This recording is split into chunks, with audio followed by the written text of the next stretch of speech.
ওই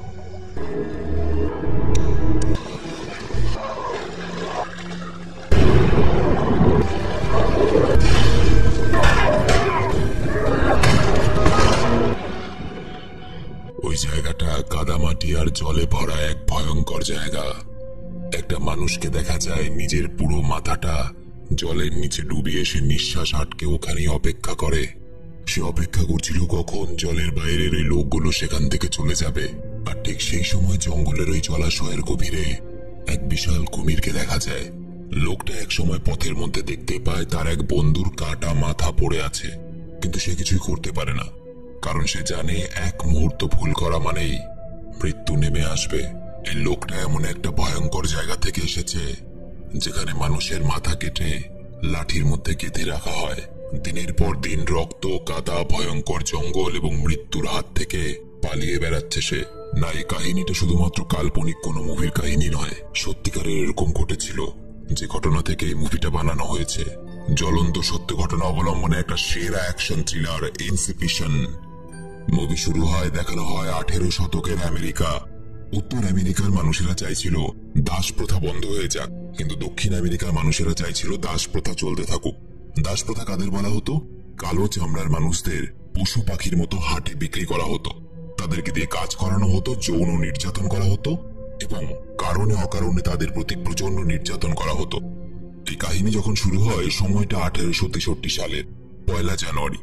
Abraham Lincoln ঘোষণা করে দেন যে এখন থেকে কেউ কারো দাস নয়, প্রতিটা মানুষ স্বাধীন এবং প্রতিটা মানুষ নিজের মতো করে বাঁচবে। দেখা যায় দক্ষিণ আমেরিকার লুইজিয়ানা নামে একটা গ্রাম, পিটার নামে এই কালো চামড়ার মানুষটাকে মাঠে রাত দিন খাটানো হচ্ছে। তার স্ত্রী এবং সন্তান নিয়ে তারা একটা ছোট ঘরে বসবাস করত। চারপাশে সাদা চামড়ার পাহারাদাররা ঘুরে বেড়াচ্ছে, কেউ একটু বিশ্রাম নিয়েছে কি তার পিঠের মধ্যে চাবুক পড়ত। পুরো জায়গাটা ছিল দাসত্বে ভরা। তারা জীবিত তো ছিল, কিন্তু জীবনে স্বাধীনতা ছিল কই। একদিন পিটার নিজের পরিবারের সঙ্গে বসে প্রার্থনা করছিল, ঠিক তখন হঠাৎ একদল সাদা চামড়ার মানুষ বন্দুক নিয়ে তার বাড়িতে ঢুকে পড়ে। তারা পিটারকে মারধর করে টেনে হিচড়ে একটা গাড়িতে তুলে নেয়। পিটারের স্ত্রী এবং বাচ্চারা অসহায়ভাবে কাঁদতে থাকে। বাচ্চারা বাবার কাছে ছুটে আসতে চাইলে সেই লোকগুলো তাদেরকে টেনে সরিয়ে দেয়। গাড়িতে বসে পিটার চোখের জল সামলে শুধুমাত্র একটা কথাই বলে, ভয় পেও না তোমরা, আমি একদিন তোমাদের কাছে ঠিক ফিরে আসব। এরপর গাড়িতে পিটার এবং আরো কয়েকজন দাসদের নিয়ে কিলটন শহরের সেনা ঘাঁটিতে কাজ করতে নিয়ে যাওয়া হয়। জায়গাটা প্রচন্ড ভয়ানক, শরীর শিউরে ওঠার মতো, কারণ চারপাশে অনেকগুলো লাঠির মাথায় কাটা দাসদের মাথা গেঁথে রাখা ছিল। কিছু দাসকে আবার গাছের ডালে গলায় দড়ি দিয়ে ফাঁসিতে ঝুলিয়ে হত্যা করা হয়েছিল। সেখানে পৌঁছানোর পর পিটার এবং অন্যান্য দাসদেরকে চেন দিয়ে বেঁধে একটা খাঁচার মধ্যে রাখা হয় এবং জোর করে ট্রেন লাইনের কাজ করতে বাধ্য করা হয়। তারা রোদ জলে অমানসিকভাবে কেটে যাচ্ছিল, কিন্তু তাদেরকে না ঠিক মতো খাবার দেওয়া হতো, না পোশাক, এবং এই নরক থেকে কেউ পালানোর চেষ্টা করলে তার পেছনে হিংস্র কুকুর ছেড়ে দেওয়া হতো। কারোর বা শরীরে আগুনে পোড়ার দাগ দিয়ে চিহ্নিত করে দেওয়া হতো যে মানুষটা পালানোর চেষ্টা করেছিল। অমানসিকভাবে কাজ করতে করতে কেউ যদি ক্লান্ত হয়ে কাজ থামিয়ে দিত, তাকে তখনই গুলি করে মেরে ফেলা হতো। এমনই নরক ছিল এই জায়গা। তারা আশা হারিয়ে ফেলেছিল। প্রতিদিন মনে হতো মুক্তির কোনো রাস্তা নেই। তারা এই জঘন্য জায়গায় আসার পর এখান থেকে পালানোর বা এখান থেকে বের হওয়ার সমস্ত আশা হারিয়ে ফেলেছিল। পিটার একদিন বাকি দাসদের দিকে তাকিয়ে শান্ত গলায় বলে, উপরওয়ালাতে বিশ্বাস রাখো, করো, মুক্তি একদিন নিশ্চয়ই আসবে। একদিন কিছু সাদা চামড়া সৈন্যরা কথাবার্তা বলছিল যে আব্রাহাম লিঙ্কন নাকি সব দাসদের স্বাধীনতা দিয়েছে এবং এই কারণে সব দাসরা ব্যাটন রক নামে একটা জায়গাতে পালিয়ে যাচ্ছে। কথাটা পিটারের কানে যায়। তখনকার মতো সে কাউকে কিছু বলে না। পিটারও অনেক সাহসী ছিল। পরের দিন ওই সেনাঘাটির এক অফিসার খাঁচার সামনে এসে পিটারের দিকে তাকিয়ে কেমন সুরে বলে, আমার দিকে তাকা, আমি তোর ঈশ্বর আর তুই আমার কুকুর। এই কথাটা পিটারের বুকে প্রচন্ড ভাবে লাগে। পিটার এটা শুনে প্রতিবাদ করে এবং শাস্তি হিসেবে ফজিল পিটারকে একটা বাঁধা হিংস্র কুকুরের সামনে বেঁধে রাখে। কুকুরটা ভয়ানক ভাবে গর্জন করতে থাকে। ঠিক পরের দিন পিটার ভেবে নেয় এখনই কিছু একটা করা দরকার। সে খাবার সময় আব্রাহাম লিঙ্কনের ঘোষণাটা আরো কয়েকজন দাসদেরকে শোনায়। সে বলে, আমাদেরকে যত তাড়াতাড়ি সম্ভব বাটন রক নামের জায়গাটাতে পালাতে হবে, কারণ সেখানে আব্রাহাম লিঙ্কনের সৈন্যরা আছে, তারা আমাদেরকে বাঁচতে সাহায্য করবে। কিন্তু সেখানে যেতে হলে আমাদের কিন্তু অনেকগুলো বাধা আছে। 1, এই নরক থেকে পালানো। 2, বিশাল বড় একটা জায়গা আছে যেখানে কাদা এবং জলাভূমি দিয়ে ভর্তি। সেখান থেকে যদি বেঁচে ফিরতে পারি তবেই আমরা পৌঁছতে পারবো সেই জায়গায়। কিছুক্ষণ পর দেখা যায় একটা দাস কাজ করতে করতে হঠাৎ মাটিতে পড়ে মারা যায়। পাশের পাহাড়দারটা বলে, পিটার, যাও এটাকে মাটির গর্তে ফেলে দিয়ে আসো। আসলে যখনই কোনো দাস মারা যেত কাজ করতে গিয়ে তাদেরকে ওই গর্তের মধ্যে ফেলে দেওয়া হতো। পিটার সেই মৃতদেহটাকে মাটিতে কবর দিতে শুরু করে এবং লক্ষ্য করে একজন পাহারাদার তাকেও গুলি করতে নিজের বন্দুক বের করছে। পিটার নিজের প্রাণ বাঁচানোর জন্য নিজের কোদাল দিয়ে পাহারাদারদের উপর আক্রমণ করে এবং একজনের হাত কেটে দেয়। আশেপাশে বাকি সৈন্যদের সঙ্গেও লড়াই করতে শুরু করে দেয় পিটার। এই সুযোগে বাকি দাসরা ছড়িয়ে ছিটিয়ে পালাতে শুরু করে। ফেজেল একে একে যতজনকে সম্ভব গুলি করে ওখানেই মেরে দেয়, কিন্তু পিটার কোনোভাবে ওই জায়গা ছেড়ে দৌড়ে গিয়ে জঙ্গলের মধ্যে ঢুকে পড়ে এবং আরো 3 জন দাস তাকে অনুসরণ করে। অন্যদিকে ফজল তার 2 জন সঙ্গীকে নিয়ে ঘোড়ায় চড়ে বেরিয়ে পড়ে, কারণ তার এখান থেকে আজ অব্দি কোনো দাস পালাতে পারেনি। ওই পিটার এবং বাকি 3 জনের জন্য খোঁজ শুরু হয়। ফাসিলকে দেখা যায় সে নিজের হিংস্র শিকারী কুকুরগুলোকে পিটারের পেছনে ছেড়ে দেয়, যাতে কুকুরগুলো তাকে খুঁজে বের করতে পারে। পিটার এবং আরো 3 জন আরো ঘন জঙ্গলের মধ্যে ঢুকে পড়ে। নিজেদের প্রাণ বাঁচাতে তারা দৌড়তে থাকে এবং মাঝখানে একটা পুকুর পার করতে গিয়ে সবাই জলে নেমে পড়ে। ওদের মধ্যে একজন জলে নামার আগে কুমির দেখে ভয় পেয়ে যায় এবং দুর্ভাগ্যবশত হিংস্র কুকুরগুলো এসে সোজা তার উপর আক্রমণ করে। ফাজিল সেখানে এসে তাকে জিজ্ঞেস করে, সত্যি করে বল, পিটার কোন দিকে পালাচ্ছে? সে ঠিকমতো জবাব দিতে পারে না। ফাজিল লেগে যায় এবং পেছন থেকেই গুলি করে হত্যা করে তাকে। তখনই দেখা যায় পুকুরের কুমিরগুলো ছুটে এসে তারা খাবার পেয়েছে। সে নির্দোষ মানুষটার মৃতদেহ তারা খেয়ে ফেলে। অন্যদিকে পিটারের কাছে কিন্তু বেশি সময় ছিল না। তারা দেখে যে 3 জন একসাথে পালাতে থাকলে তারা মারা যাবে। এই কারণে 3 জনেই জঙ্গলের অন্যান্য দিশায় পালাতে শুরু করে, এক একজন এক এক দিশায়। তাদের লক্ষ্য ছিল যেভাবেই হোক আব্রাহাম লিঙ্কনের সৈন্যদেরকে খোঁজা, কারণ একমাত্র আব্রাহাম লিঙ্কনের সৈন্যরাই তাদেরকে সাহায্য করতে পারবে, প্রাণ বাঁচাতে পারবে। পিটার জঙ্গলের মধ্য দিয়ে একটা জলাভূমির মাঝে দৌড়তে দৌড়তে এক সাদা চামড়ার মানুষের বাড়ির কাছে এসে পৌঁছায়। দুর্ভাগ্যবশত সেই বাড়ির একটা ছোট মেয়ে তাকে দেখে ফেলে এবং চিৎকার করে ওঠে, রানার রানার রানার বলে, অর্থাৎ কেউ পালাচ্ছে। এটা শুনে ফাজিল বুঝে যায় যে পিটার কোন দিকে গেছে। এদিকে পিটারের পা খুব বাজেভাবে কেটে গেছিল। সে সেখানে কোনো একটা ভাবে কাপড় বেঁধে সামনের পুকুরের জলের মধ্যে গিয়ে জলের মধ্যে ডুব দিয়ে লুকিয়ে পড়ে। শিকারী কুকুরগুলো ঠিক সেই সময় পুকুরের সামনে খোঁজাখুঁজি করছে, কিন্তু ফাজিল দেখে এক ভয়ঙ্কর দৃশ্য। সেই পুকুরের মধ্যে কুমির ঘুরে বেড়াচ্ছে। সে নিশ্চিতভাবে ধরে নেয় যে পিটার এখানে নেই, থাকলেও এতক্ষণে কুমিরের পেটে চলে গেছে। সব সৈন্যরা যখন অন্যদিকে খুঁজতে চলে যায় তখন দেখা যায় পিটার সাহস করে বেরিয়ে আসতে চায়, কিন্তু তার আগেই একটা কুমির তার পা ধরে ফেলে। পিটার জলের মধ্যে ডুবে ধারালো অস্ত্র দিয়ে কুমিরকে মারতে থাকে যতক্ষণ পর্যন্ত নিজের প্রাণ বাঁচাতে না পারে। একসময় পুকুর থেকে বেরিয়ে দূরে পালিয়ে যায়। এরপর সে একটা গাছের ডালের সাহায্যে নিজের আহত জায়গাগুলো কাঠির সাহায্যে আঘাত করে ঠিক করার চেষ্টা করে। হিংস্র কুকুরগুলো পিটারের রক্তের গন্ধ শুকতে শুকতে আবার সেই পুকুরে ফিরে আসে, যেখানে ওই কুমিরটা মৃত পড়েছিল যাকে পিটার মেরেছিল।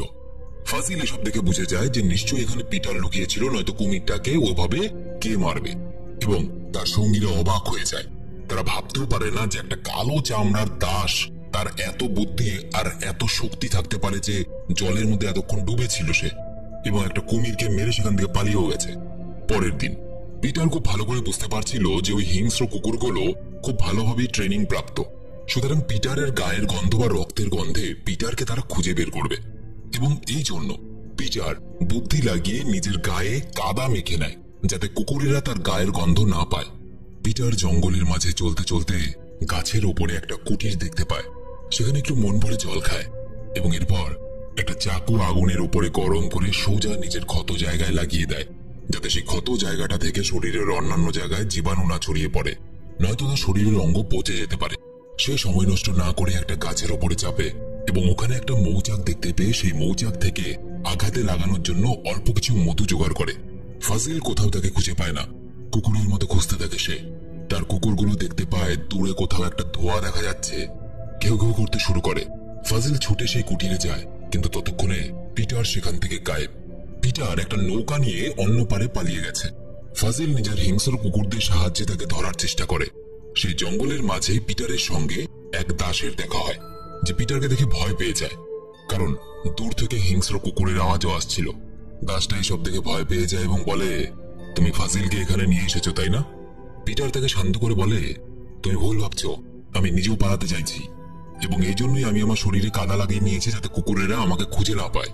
এবং পিটারকে দেখা যায় সে সেই দাসটাকেও বলে যে তোমার শরীরেও কাদা লাগিয়ে নাও যাতে কুকুরেরা তোমার গন্ধ না পায়। কিন্তু লোকটা পিটারের কথা শোনে না এবং গাছের ওপর উঠে লুকিয়ে পড়ে। তখনই ফাজিলের সঙ্গে সেই কুকুর গাছের নিচে ঘেউ ঘেউ করতে শুরু করে।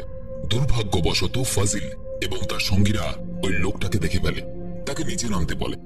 লোকটা বলে, কিন্তু আমি তো স্বাধীন, আব্রাহাম লিঙ্কন ঘোষণা করে দিয়েছে এখন থেকে কেউ কারো কৃতদাস নয়, আমি তোমাদের কথা শুনবো না, তোমাদের কথা শুনতে বাধ্যও নই আমি। ফাজিল প্রচন্ড রেগে যায় এবং লোকটাকে গাছের মধ্যে গুলি করে মেরে ফেলে এবং তারপর তাকে নির্মম ভাবে চাকু দিয়ে তার গলাটা শরীর থেকে আলাদা করে দেয়। সে এক ভয়ানক দৃশ্য। পিটার কিছুটা দূরে গাছের আড়াল থেকে অসহায় হয়ে সবকিছু দেখছিল, কিছু করার তো ছিল না। ফাজিল চলে যাওয়ার পর পিটার বেরিয়ে আসে এবং নিজের সঙ্গীর এই অবস্থা দেখে প্রচন্ড কাঁদতে থাকে। পিটারের পক্ষে একা কোনোভাবেই সম্ভব ছিল না নিজেকে বাঁচানো। অন্যদিকে পিটারের স্ত্রীকে ডেকে বলা হয়, এক জায়গায় কিছু দাসের দরকার, তুমি যদি মানা করো তাহলে তোমার মেয়েকে সঙ্গে নিয়ে যাব, এবার বলো তুমি কি আমাদের সাথে যাবে? এই কথা শুনে পিটারের স্ত্রী খুব চিন্তায় পড়ে যায়, কিন্তু সে নিজের মেয়ের কথা ভেবে যাওয়ার জন্য রাজি হয়ে যায়, কারণ সে ভালো করেই বুঝতে পারছিল তার মেয়েকে যদি ওরা তুলে নিয়ে যায় এই মেয়েটার সঙ্গে তারা ধর্ষণ করবে, প্রতিদিন যৌন অত্যাচার করবে, তাই সে নিজেই যাওয়ার জন্য রাজি হয়। পরের দিন পিটারের স্ত্রী নিজের মেয়েকে তুলোর কারখানায় নিয়ে যায় এবং বলে, একদম ভয় পেও না, তুমি তুলোর যন্ত্রটা চালাও। পিটারের স্ত্রীকে দেখা যায় হঠাৎ করে চলন্ত যন্ত্রের মধ্যে নিজের একটা পুরো হাত ঢুকিয়ে দেয় এবং বিরাট কষ্টে চিৎকার করতে থাকে। সে আসলে চায়নি নিজের মেয়েকে ছেড়ে অন্য কোনো জায়গায় কাজ করতে যাওয়ার, তাই সে ইচ্ছে করেই নিজের শরীরে এমন ভয়ানকভাবে আঘাত করে যাতে তার শরীর এতটাই ক্ষতিগ্রস্ত হয়ে যায় যে তাকে যাতে আর অন্য কোনো জায়গায় নিয়ে যাওয়া না হয়, কারণ সে আর কাজ করার মতো অবস্থায় ছিল না। রাত হয়ে যায়। পিটার দেখে অনেকগুলো ঘোড়া দৌড়ে পালাচ্ছে এবং দূরে ভয়ঙ্কর ভাবে আগুন লেগে গেছে। পিটার গিয়ে দেখে সে সাদা চামড়ার লোকেদের বাড়িতে আগুনটা লেগেছে, যেখানে ওই বাচ্চা মেয়েটা পিটারকে দেখে রানার রানার বলে চিৎকার করেছিল। আশেপাশে সবাই মারা গেছে। পিটার বাড়িতে ঢুকে পড়ে এবং টেবিলে থাকা খাবারগুলো নিজেই খেতে শুরু করে। একটা মানুষ কতটা মানসিকভাবে নিজের জীবনে ক্ষতিগ্রস্ত হয়েছে যে একটা বাড়িতে আগুন লেগেছে, কিছু মৃতদেহ পড়ে আছে, সেখানে সেই মানুষটা খাবার খেতে শুরু করেছে। হঠাৎ সে দেখে সেখানে একটা কালো চামড়ার বাচ্চা মেয়ে অর্ধমৃত অবস্থায় পড়ে আছে, হয়তো সেই বাড়ির চাকর ছিল। পিটার তাকে বাড়ির বাইরে এনে সুস্থ করার চেষ্টা করে, কিন্তু হঠাৎ পেছন থেকে ফাজিলের এক সাথী তাকে ধরে ফেলে এবং ঠান্ডা গলায় বলে, ওটাকে ছেড়ে দাও, ওটা এমনি মারা গেছে। বাচ্চা মেয়েটা পিটারকে শুধু একটা যিশুর ক্রস দিয়ে সেখানেই মারা যায়।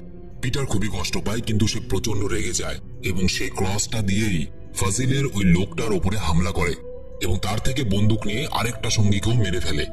এরপর পিটার তাড়াতাড়ি জঙ্গলের মধ্যে পালিয়ে যায় এবং ফাজিলের কুকুরগুলোকে গুলি করে মেরে দেয়। সে দৌড়তে দৌড়তে পরের দিন সকালবেলায় একটা নদীর পাড়ে এসে পৌঁছায়, যেখানে অনেকগুলো মৃতদেহ পড়েছিল। দূরে গুলির আওয়াজ শোনা যাচ্ছিল। পিটার বুঝে যায় এই গুলির আওয়াজ আব্রাহাম লিঙ্কনের সেনাবাহিনীর থেকেই আসছে। এতদিন ধরে এত কষ্ট করে জঙ্গল, কাদা, জল, জলাভূমি পার করে শেষ পর্যন্ত পিটার স্বাধীনতার একদম দোরগোড়ায় দাঁড়িয়ে, কিন্তু দুর্ভাগ্যবশত ফাজিল ঘোড়ায় করে ছুটে আসে এবং পিটারকে ধরে ফেলে। তার মাথায় বন্দুক ধরে বলে, এক কাজ কর, আমার কাছে প্রাণের ভিক্ষা কর, কারণ আমি তো তোর ঈশ্বর, ভুলে গেলি সবকিছু। পিটার তার কথার কোনো উত্তর দেয় না এবং ফাজিল গুলি মারার আগেই উল্টো তাকেই কেউ যেন পেছন থেকে গুলি মেরে দেয়। ফাজিল সোজা পিটারের কোলে পড়ে যায় আর পিটার তখন তার দিকে তাকিয়ে বলে, না, তুই আমার ঈশ্বর না। এবার প্রশ্ন হলো, ফাজিলকে কে মারলো? ফাজিলকে আব্রাহাম লিঙ্কনের কিছু কালো সৈন্য এসে গুলি করে মেরেছিল। তারা এসে পিটারকে বাঁচায় এবং সেনা শিবিরে নিয়ে যায়, চিকিৎসা করে কিছুটা সুস্থ করে। আশেপাশে এরকম অনেক কালো চামড়ার দাস ছিল যারা অনেকদিন ধরে কিছু খায়নি, শুধু সারা দিন রাত সাদা চামড়া মানুষদের জন্য খেটেছে। তাদের এতটাই কষ্ট যে তারা মানুষ হয়েও মানুষের মতো জীবনযাপন করছিল না।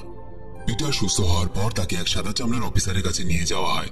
সেখানে সব দাসরা নিজেদের নাম, বয়স এবং কার অধীনে কাজ করতো তারা সেগুলো জানাচ্ছিল। পিটার এটা দেখে বিরক্ত হয়। সে বলে, আমরা কি এখনো স্বাধীন নই? আমি নিজের পরিবারের কাছে যেতে চাই, কেন আমাকে এখানে আটকে রাখা হয়েছে? অফিসার বলে, যুদ্ধ এখনো শেষ হয়নি, তুমি ইউনিয়নের সেনাবাহিনীতে যোগ দাও এবং নিজের স্বাধীনতার জন্য যুদ্ধ করো। পিটার না চাইতেও মেনে যায় এবং তারপর তাকে আরো দুজন সাদা চামড়ার ব্যক্তি তার ছবি তুলতে নিয়ে যায় এবং বলে, আমরা তোমাদের ছবি তুলে পুরো দুনিয়াকে দেখাতে চাই যে তোমাদের উপর কতটা অত্যাচার হয়েছে। পিটার জামা খুলে পেছন ঘুরে বসে, পিঠের ভয়ঙ্কর অবস্থা দেখে সবার গা শিউরে ওঠে, কারণ তার পিঠ জুড়ে ছিল শুধুই চাবুকের দাগ। বছরের পর বছর ধরে তাকে শুধু চাবুক সহ্য করতে হয়েছে। পরের দিন পিটার যুদ্ধে যোগ দেয় এবং সবাই যখন যুদ্ধক্ষেত্রে এগোয় তখন শত্রুপক্ষ তাদের উপর বোমা ফেলতে শুরু করে। কেউ হার মানে না, সবাই সাহস করে লড়াই করতে শুরু করে। একের পর এক মানুষ গুলি খেয়ে মারা যাচ্ছিল। হঠাৎ পিটারের সামনে একটা বোমা পড়ে। পিটার অজ্ঞান হয়ে মাটিতে পড়ে যায়। জ্ঞান ফেরার পর সে দেখে রক্তে ভরা জলের উপর সে শুয়ে আছে, আর তার পাশে একটা সৈন্য ব্যথায় প্রচন্ড কাঁদছে। পিটার কোনোভাবে তার কাছে যায় এবং দেখে সেই সৈন্যটাও মারা গেছে। পিটার প্রচন্ড রেগে যায় এবং সে চিৎকার করে সবার সাথে জোট বেঁধে সোজা শত্রু দলের উপরে হামলা করে। তাদের নিজেদের দলের অনেকে মারা যায়, কিন্তু তারা সাহস করে শত্রু দলকে মেরে হারিয়ে দেয় এবং এই যুদ্ধটা তারা শেষ পর্যন্ত জিতে যায়। এরপর তারা একসাথে নিজেদের গ্রামে ফিরে আসে এবং সব সাদা চামড়ার অত্যাচারীরা যারা এতদিন পর্যন্ত কালো চামড়া মানুষদেরকে অত্যাচার করছিল তাদেরকে মেরে ফেলে। পুরো গ্রাম জানতে পারে যে তারা এবার স্বাধীনতা পেয়ে গেছে। সবাই খুশিতে মেতে ওঠে, নিজেদের পরিবারের সঙ্গে দেখা করে। পিটার নিজের স্ত্রী এবং সন্তানদের দেখতে পেয়ে ছুটে যায় তাদের কাছে। হয়তো এটাই তাদের প্রথম সুখের হাসি।